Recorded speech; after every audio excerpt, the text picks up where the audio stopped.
Sir सबसे पहले good to see you sir. ये या श्योर। सर सबसे पहले गुड टू सी यू। जो किरदार आप निभा रहे हो वो किरदार में इतनी सारी बातें हैं जो आज के दौर के जो यंग बच्चे लोग हैं उसको जानना बहुत इम्पोर्टेंट है। एंड शिव के लिए दक्ष जो किरदार है उन दोनों का किरदार एक इम्पोर्टेंट किरदार है। आप अगर बताना चाहोगे किस तरह से ये किरदार आप तक पहुंचा और क्या कुछ आपकी रिसर्च थी दक्ष के किरदार को लेके? जी हाँ, बहुत इंटरेस्टिंग है कैरेक्टर तो। और जैसा आपने कहा, जो अपना नई जनरेशन है उन्हें जानना ज़रूरी है, और जो पहले की जनरेशन है उनके लिए भी चीज़ें कई सारी रिव्यू रिवाइंड हो जाती हैं एक तरीके से ना, और बहुत सी बातें मालूम नहीं है उन्हें भी, क्योंकि अपनी जो राइटर्स की टीम है, क्रिएटिव टीम है, they have done deep research, और उसके बाद ही ये कथा, पटकथा, कहानी, लेखन वगैरह सब आगे बढ़ा है।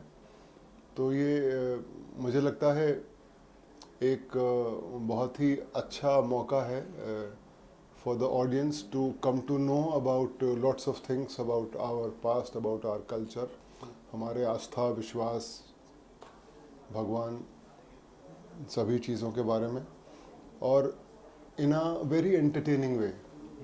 कोई उपदेश नहीं है, कुछ ऐसा नहीं है। भाई शिव शक्ति एक तरीके से कहें संसार की पहली लव स्टोरी है। तो it's a love story, people love love story, so this is a story जो हमारे सबके जेनेटिक्स का हिस्सा है। हम सबकी जीन्स में कहीं ना कहीं ये जो हमारा पास्ट है बह रहा है। और जो पात्र मेरा भी है, Raja Daksha, he is the first king of the universe. जो जब धरती बनी तो पहले राजा दक्ष थे, और देवता और दानव दोनों ही ये दोनों के ही नाना हैं। तो देवता और दानव दोनों ही पक्ष इनकी पुत्रियों की संतानें हैं।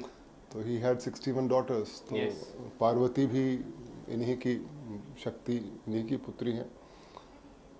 और राजा दक्ष बहुत ही राइटियस, बहुत ही जस्ट, कानून व्यवस्था में विश्वास करने वाले, सही गलत के मायने समझने वाले ऐसे राजा थे। फिर भी स्थिति ऐसी बनती है कि वो शिव के विरुद्ध हो जाते हैं, है ना? करेक्ट। राजा दक्ष ब्रह्मदेव के मानस पुत्र हैं। रोल भी बड़ा अच्छा है क्योंकि इतनी वेरिएशंस हैं उसमें। एक तरफ राजा है, धरती का पहला राजा है, ब्रह्मदेव का जो सृष्टि के रचनाकार हैं उनका पुत्र है। तो है ना, एक dad son relationship is there. दूसरी तरफ पुत्रियां हैं, है ना, बाप है ना, और डिफरेंट एज ग्रुप्स, तमाम वो लड़कियां हैं, छोटी बच्ची। तो एक तरफ छोटी बच्ची जन्मी है, सती, दक्षायणी, तो बहुत वल्नरेबल भी है, राजा भी है, बाप के प्रति अफेक्शन भी है, अपने बाप ब्रह्मदेव के प्रति। जो उनके साथ गलत हुआ उसका गुस्सा भी है, और तमाम जिम्मेदारियां हैं। एंड ही अगर कहें तो एक पावर ग्रुप, आज की भाषा में कहें तो इट्स अ पावर। भाई इनके दरबार में इंद्रदेव भी मौजूद हैं, चंद्रदेव भी मौजूद हैं, सारे देवता मौजूद हैं। तो बहुत ही मुझे लगता है कि आवश्यक चीज़ों में से है। हम आज की जनरेशन क्या, मुझे लगता है जो सीनियर एज ग्रुप है वो भी काफ़ी समय हम लोग मोबाइल पर बिता रहे हैं आजकल। तो उसी व्यस्तता के भीतर अगर हम कुछ समय इस प्रोग्राम को दें देखने में, तो हमें काफ़ी बातें पता चलेंगी। वही प्रश्न था मेरा, जिस तरह आज की जनरेशन की बात हुई या फिर पुरानी जनरेशन, अब हाल ही में जब लॉकडाउन हुआ तब रामायण आया, और जिस तरह का प्यार मिला, जब लोगों को है कि हम जाने हमारी हिस्ट्री क्या है, और उसके अलावा उसके बाद सिर्फ आपका रोल हुआ, तो आपका किस तरह का रिसर्च था दक्ष को लेके? और सबसे बड़ा रिसर्च है कि दक्ष और जो शिव का किरदार है उन दोनों के बीच का जो रिलेशन है, पास्ट है, उसको लेके किस तरह तैयारी थी आपकी? देखिए, मैं आजकल क्योंकि क्या सब हर बात में people tend to Google for everything, कि जो गोरों ने हमारे लिए स्टोर किया है हम उसके थ्रू अपने बारे में जानें। तो उसमें सबसे बड़ा कंट्रीब्यूशन तो मैं कहूँगा हमारी जो राइटर्स की टीम है, क्रिएटिव टीम है, जिन्होंने बहुत समय से इस पर सब्जेक्ट पर काम किया है। तो उन्होंने जो मुझे बताया किरदार के बारे में, कहानी के बारे में, क्योंकि उनकी रिसर्च इतनी डीप है that Google, what is available on Google that can not compete with that. तो मेन सोर्स तो वही रहा इन्फॉर्मेशन का इनके बारे में। बाकी कई बातें हम सुनते भी आए हैं अपने बड़ों से परिवार में, तो वो हैं अपनी मान्यताएं हैं। और तो वही रिश्ता भी है भाई, एक शिव जहाँ हम भी बचपन से उनको पूछते आए हैं, सभी के वो फेवरेट गॉड्स में से एक है। जो लाइफस्टाइल है उनका, आज आप देखिए मतलब जो यंग जनरेशन है वो भी शिव शंभू बोल के बाइक्स पे कोई लेह में घूम रहा है, कोई या जो अपना जल चढ़ाने जाते हैं कांवड़िया, वो एक अलग बहुत स्ट्रॉन्ग मूवमेंट अभी हो गया है, अलग भक्ति है उस हाँ, लाखों लोग वो कांवड़ लेकर जाते हैं, अब वो समय आ रहा है उसका भी, तो बड़ी आस्था है। तो मैं कह रहा हूँ कि it's not that the new generation is not aware, बहुत सारी यंग हम जनरेशन है जिन्हें पता है, लेकिन उन्हें भी कई बातें नहीं पता हैं, और जिन्हें नहीं पता है उनके लिए it's a very good opportunity. And the most important thing about this generation, about my generation, I am also from the new generation. We are हमें ऐसा है कि हम जानना चाहते हैं, हम जानना चाहते हैं कि दक्ष का किरदार कैसा है, हम जानना चाहते हैं शिव का किरदार कैसा है, पार्वती जी का किरदार कैसा है। ये है नया जनरेशन। इसके अलावा सर मैं बात करूँ, इतने सालों में you have done so many roles and you have entertain us, और एक अलग किरदार मुझे नज़र आ रहा है। How do you choose your script, किस तरह से स्क्रिप्ट चूजिंग रहती है, एंड इसके लिए ये दक्ष के किरदार को हाँ बोलने का सबसे बड़ा रीज़न क्या रहेगा आपको? नहीं देखिए, एक तो रोल ही है, एक तो रोल अपने आप में, रोल कैसा है, मैं सबसे महत्वपूर्ण बात तो वो रहती है। तो रोल बहुत ही इंटरेस्टिंग है क्योंकि इसमें शेड्स बहुत सारे हैं इस रोल के। दूसरा ये है कि रोल तो चलिए ठीक है, रोल किस कहानी का हिस्सा है ना, फिर द होल पैकेज, मेकर कौन है। सिद्धार्थ कुमार तिवारी और स्वास्तिक प्रोडक्शंस की बहुत अच्छी रेपुटेशन है, they have come up with path breaking shows in the past. Colors channel again one of the premier channels we have. तो I think a combination of all the three, a good channel, a good production house, a good role. Yes, and in fact Swastik production की मैं बात करूँ, they always create something new.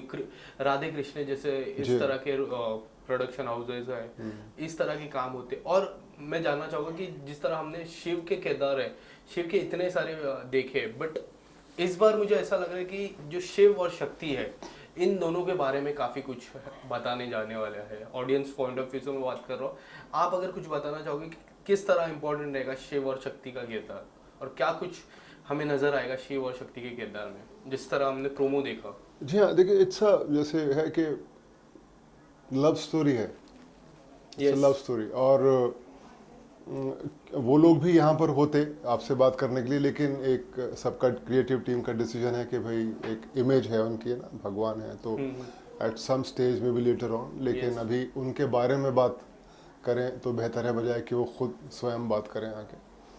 तो वो मज़ा, क्योंकि ज़्यादा पहले बताने में भी आनंद नहीं है किसी के भी बारे में, पर मुझे लगता है कि इट्स अ कॉम्बिनेशन ऑफ जो जिस चीज़ को देखकर हम अट्रैक्ट होते हैं टुवर्ड्स हॉलीवुड के, हिंदुस्तानी सिनेमा की टिकट हम नहीं खरीदते, और सुपरमैन या मार्वल फिल्म्स या बैटमैन हम उनकी जाकर टिकटें खरीदते हैं और देखते हैं।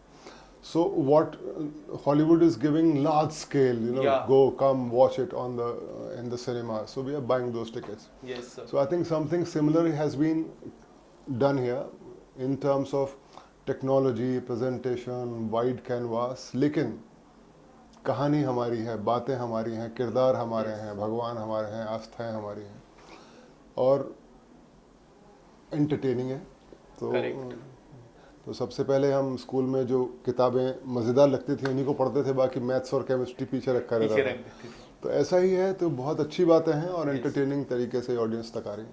Lastly sir, we are very excited for 19 June. आप कितने ज़्यादा excited and how you are looking forward for Shiv Shakti Tap त्याग एंड तांडव?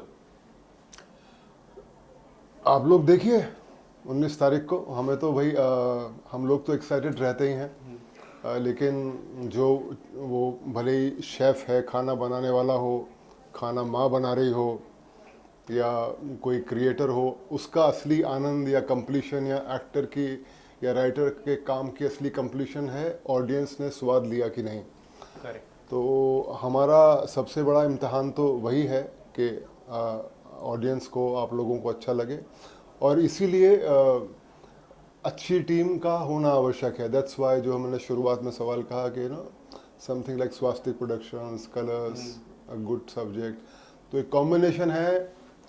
तो 4 पहियों की गाड़ी तो बहुत सारी मिलती है, 2 लाख की भी मिलती है और 2 करोड़ की भी मिलती है, तो एक महंगी गाड़ी गारंटीज सर्टेन क्वालिटी। तो सिमिलरली इस प्रोडक्ट में वो आपको चीज़ें मिलेंगी, यस। अच्छी क्वालिटी भी है, अच्छा सब्जेक्ट भी है, एंटरटेनिंग है। Yes. Thank you so much sir, and all the best for 19 June. जी थैंक यू सो मच।